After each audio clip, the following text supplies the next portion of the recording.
Dusk comes early during Boston winters. As the glass buildings in the upscale business district began to glow golden, Beth Anderson sent her final email and closed her laptop.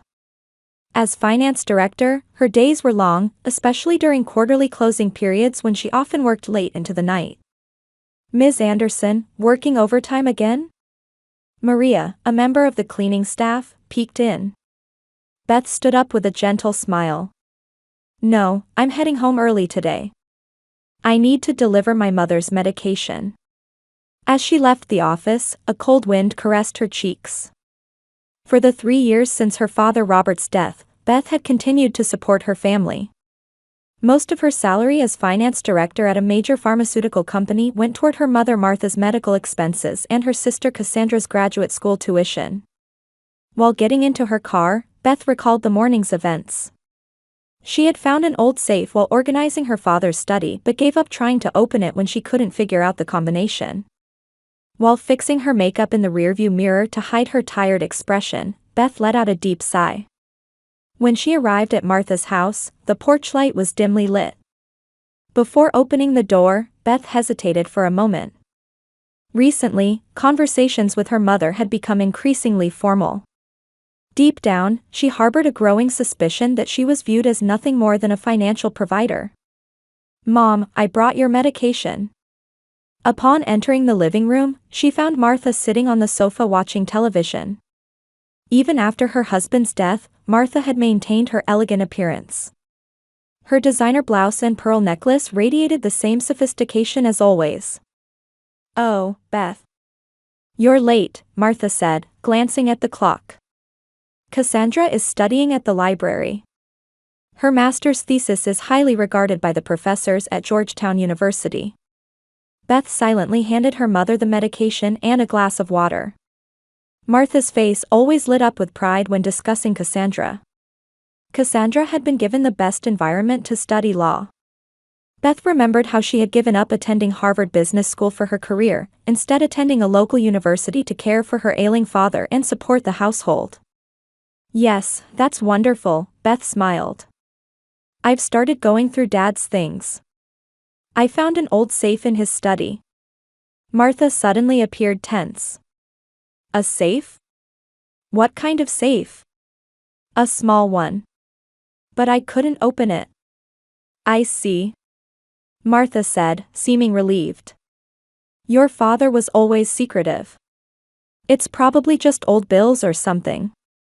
The conversation ended there. Beth headed to the kitchen and opened the refrigerator. The groceries she had bought for her mother remained mostly untouched.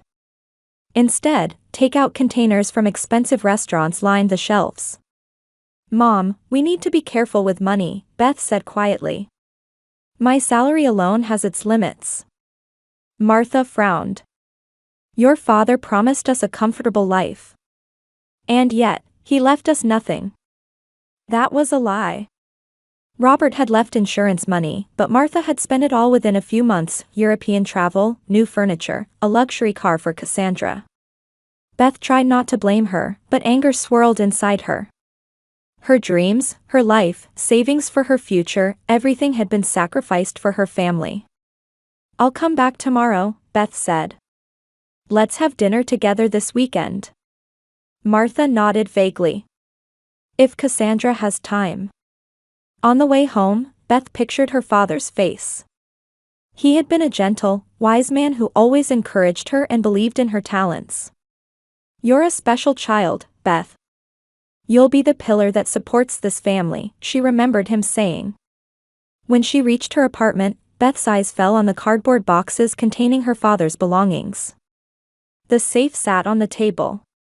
Small and old, but solidly built of metal. She tried the combination again. Her father's birthdate, their wedding anniversary, their old home address, none worked. Just as she was about to give up in exhaustion, an idea struck her. The combination of her father's and her own birthdays. With a small click, the safe door opened. During a morning meeting, Beth's phone vibrated. Cassandra's name appeared on the screen.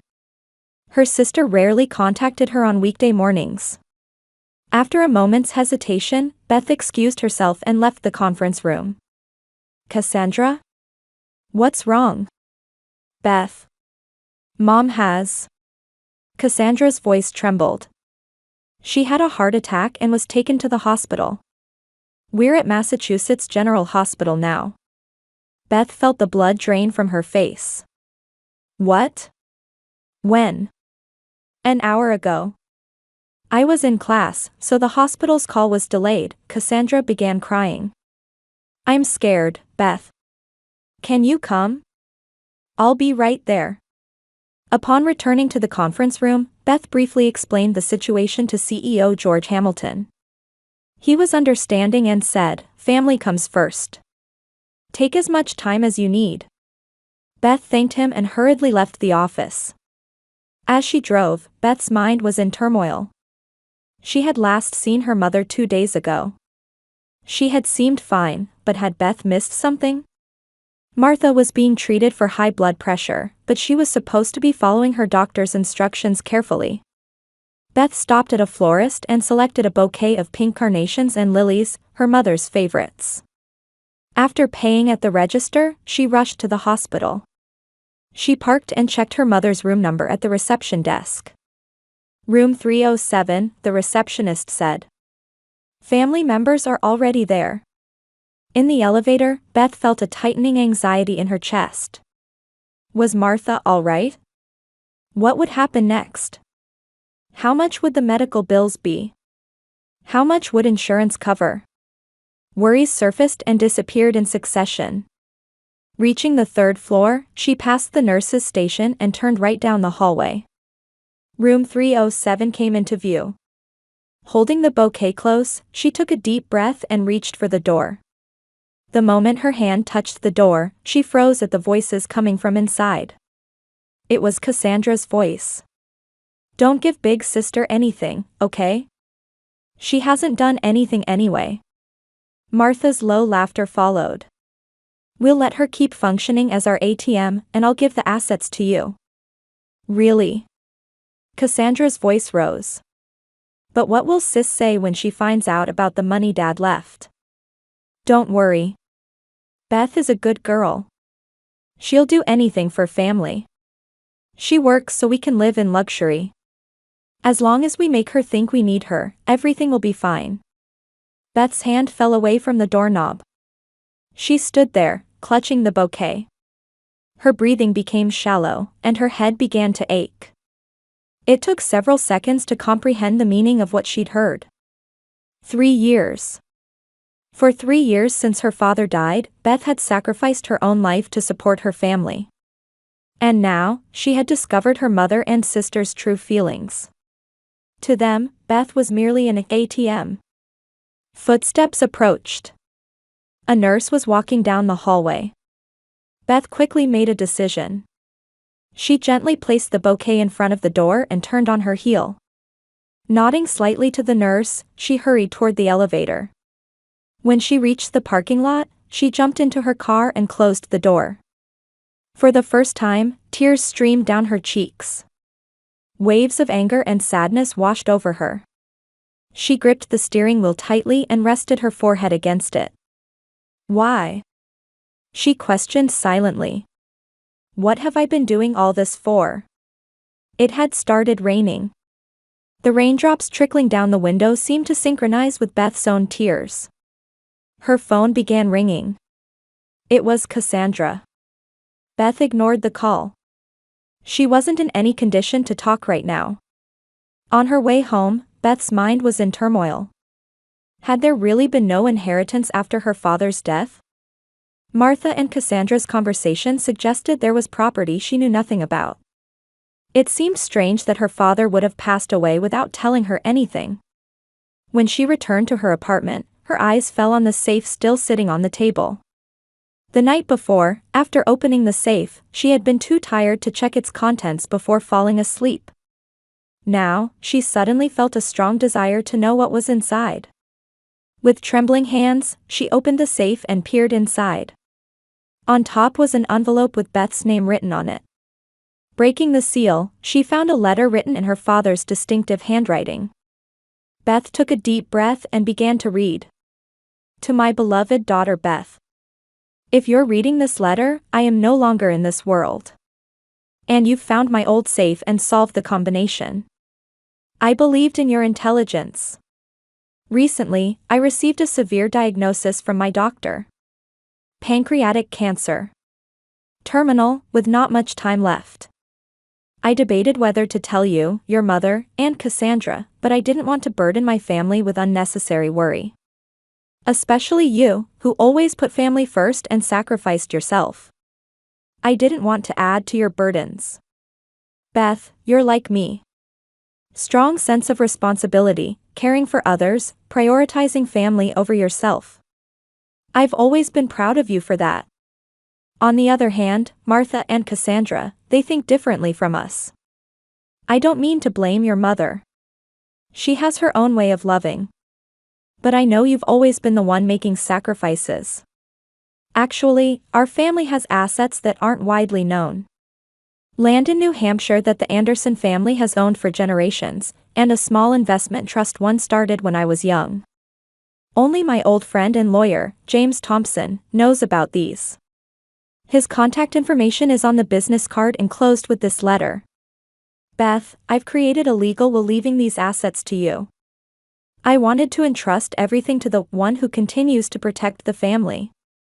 I always believed that was you. Thompson knows all the details. Please contact him. Lastly, I've enclosed my diary. Reading it will give you a clearer understanding of my thoughts about our family. I love you forever. From Dad. Beth's hands trembled, and tears blurred her vision. Her heart constricted at the knowledge that her father had been ill and had understood her so deeply. She took out the business card from the envelope. It read, James Thompson, attorney at law. Next, she opened her father's diary. It began with recent entries and worked backwards in time.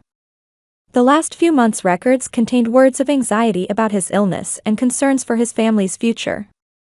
April 15, 2019, the test results are in. The moment I saw the doctor's face, I knew it wasn't good news. 6 months to a year left. I can't tell Martha, Beth, or Cassandra yet. Especially Beth, she would worry too much. She always tries to take care of all of us. I can't burden her with my illness too. Turning the pages, more personal entries caught her eye. December 25, 2018, Christmas. Martha asked for expensive jewelry again. Her spending habits are getting worse every year. Cassandra seems to be following the same path, which worries me. Meanwhile, Beth gave me a hand-knitted scarf. She mentioned she had diverted her bonus, which she had been saving for herself, to cover Martha's medical expenses. How can I address this imbalance? Older records described her father's company's growth and the investments he had secretly made. March 10, 2010, the value of the New Hampshire land is increasing. I'd like to put this land inherited from my grandfather to good use someday.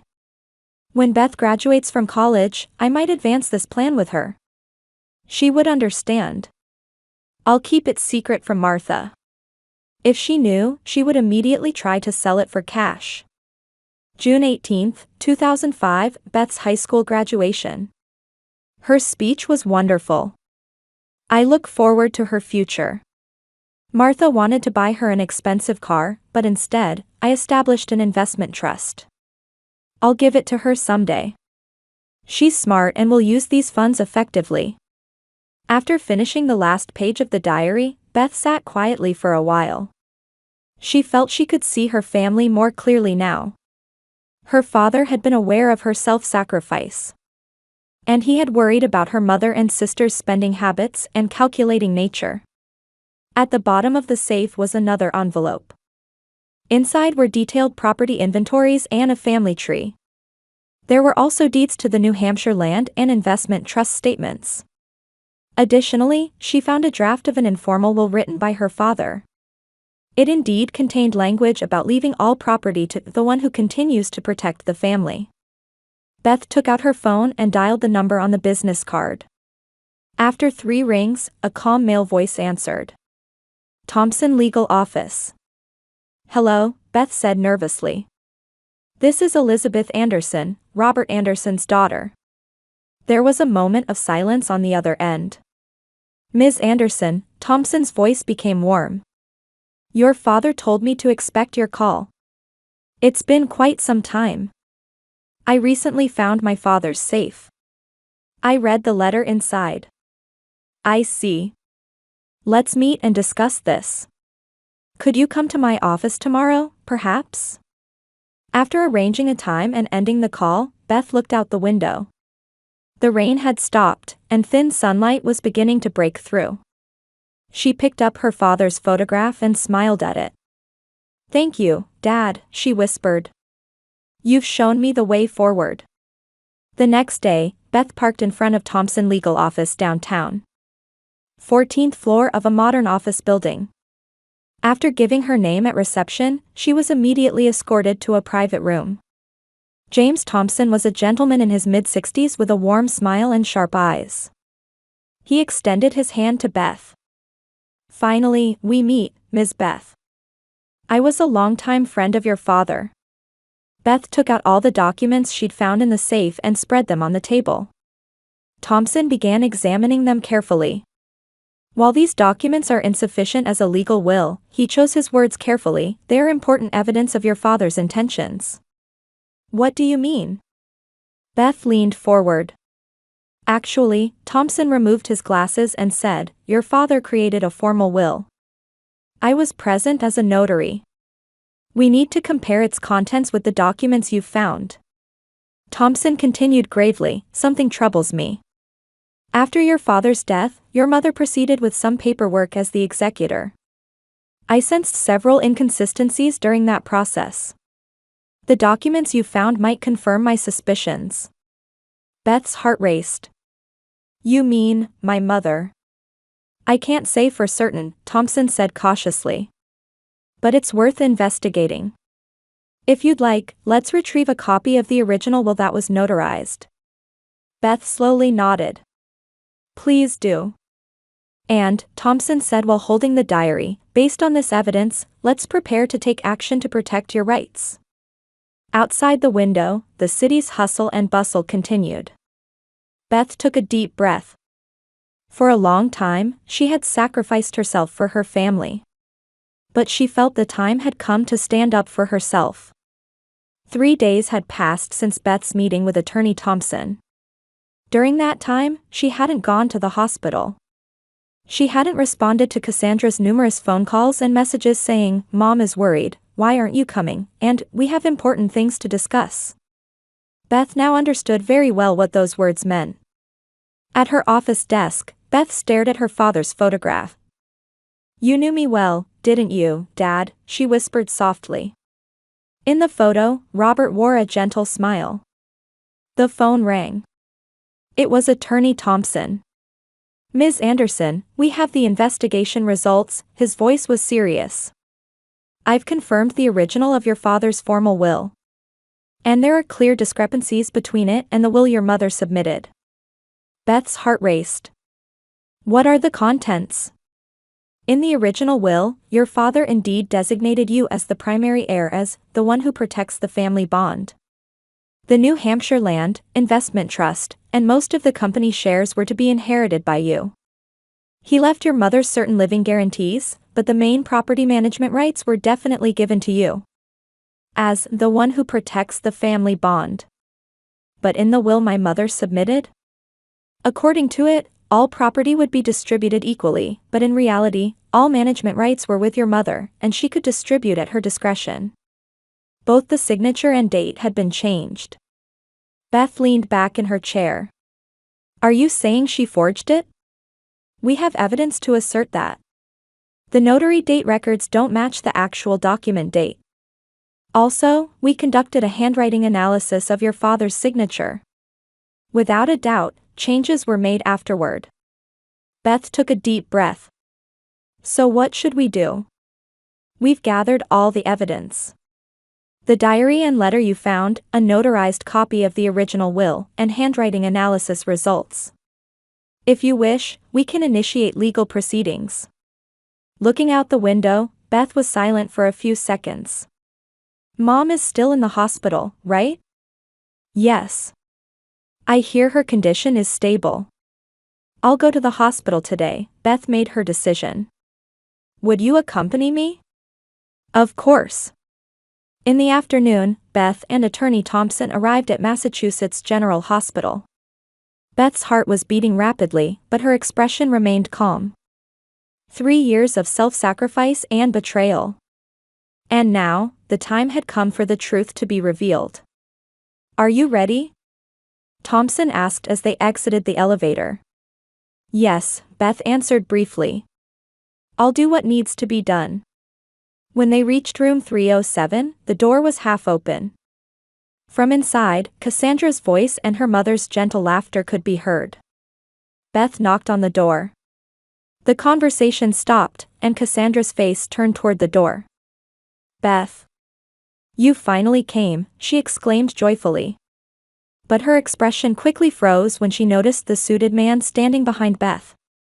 Who is this? Attorney Thompson, Beth said calmly. Dad's lawyer.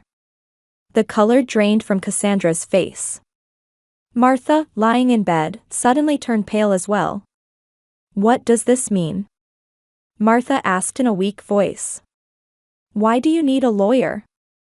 Beth entered the room with Thompson by her side. Mom, I'm glad you're feeling better, she said. I heard you had a heart attack. Yes, it was a mild attack. The doctor says I can be discharged in a week, Martha answered, unable to take her eyes off Thompson. Beth opened her briefcase and took out documents. The other day, I opened the safe I found in Dad's study. Martha and Cassandra exchanged glances as if communicating wordlessly. Inside were a letter, a diary, and an inventory of assets Dad left behind, Beth continued. Furthermore, I found Dad's real will. What are you talking about? Martha raised her voice. There is no real will. There's only one document your father signed. That's not true, Mom. Beth accepted a file from Thompson and spread it on the bedside table. This is the notarized copy of Dad's formal will. And this is the altered will that you submitted. The date and signature have been changed. Stop talking nonsense. Cassandra shouted. Mom would never do such a thing. Thompson stepped forward. These are the handwriting analysis results. We also have the notary's testimony. The original will was signed by Mr. Robert Anderson in my presence, but changes were made later. Martha's complexion worsened. She sank deeper into the bed. You don't understand, Beth, she finally said. We needed the money. Your father wasn't thinking. Leaving everything to you, what would happen to me and Cassandra? Dad didn't leave everything just to me, Beth said quietly. Your living was guaranteed too, Mom. But it's true that the main property management rights were given to me. As the one who protects the family bond. But Big Sister is always working and... Cassandra began making excuses, but Beth interrupted. I work to support you. Most of my salary has gone toward Mom's medical expenses and your tuition. Beth opened a black folder and spread out bank statements. These are the amounts I've paid for you over the past 3 years. In total, I have almost no savings left. The room fell silent. Martha and Cassandra exchanged glances, at a loss for words. Please, Cassandra said tearfully. We're family. Let's start over. It was a misunderstanding. Martha looked up as well. That's right, Beth. We're family. We need to support each other, no matter what. Beth looked at them with cold eyes. What about the conversation I overheard at the door? We'll let her keep functioning as our ATM, and I'll give the assets to you. Martha's face froze. Cassandra was at a loss for words. It's too late, Beth said quietly. Mr. Thompson, what happens next? The lawyer cleared his throat. We'll file a petition with the court to execute the original will. Simultaneously, we'll request the return of assets that were improperly obtained. Beth, please, Martha began to cry. What are we supposed to do? That's up to you, Beth said, straightening her back. I'm no longer your ATM. She nodded to Thompson, and they prepared to leave the room. As her hand touched the doorknob, Beth turned back. Cassandra, you should continue studying law. You might need to defend yourself. Walking down the hospital corridor, Beth felt as if she had been released from a 3-year burden. The sky was still cloudy, but it felt as though the sun was trying to break through somewhere. I can finally reclaim my life, Beth whispered to herself. Thank you, Dad. One spring, a year later, an old farmhouse standing on a hill in New Hampshire had been given new life. Freshly painted white exterior walls, bright windows, and a sign at the entrance that read Anderson Family Center. The land once owned by Father Robert had now become a facility for the community. Beth stood on the front deck, gazing at the scene with satisfaction.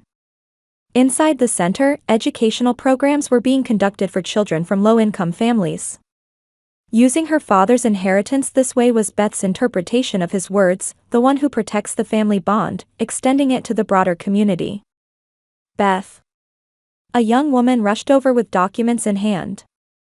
This month's donations increased by 30% compared to last month. We also gained 3 more corporate sponsors. That's wonderful, Sarah, Beth smiled. Sarah was the first staff member she had hired and was now the center's operations manager. After winning in court, Beth had reclaimed her father's inheritance and gained control of the company. Unlike Montgomery Furniture, under the new name Anderson Company, she had shifted toward environmentally friendly furniture manufacturing. The company was performing well, and part of its profits went toward operating the center. In Boston, Martha and Cassandra were walking different paths. Forced to move from their luxury apartment to affordable housing, they were compelled to live modestly. Martha's health had gradually deteriorated, and she had become distanced from her former social circle friends. Cassandra had continued studying law but couldn't pass the bar exam and was working as a clerk in a small law firm. Occasionally, she sent emails to Beth seeking reconciliation. Repeatedly using the phrase, "because we're family," she implicitly sought financial assistance. However, there were no replies from Beth. Local newspapers featured articles about Beth's success and social contributions. Martha read an article titled, "Elizabeth Anderson, an entrepreneur embodying the balance of business and social responsibility," from her hospital bed. It described how Beth had created over 100 jobs through Anderson Company and the center, contributing to the local economy. And now, Beth had a new family in her life. Her relationship with David, whom she had met as a volunteer at the center, brought her true happiness. As a university professor, he always visited the center on weekends to teach children the joy of science. This is the true meaning of family, Beth whispered to herself.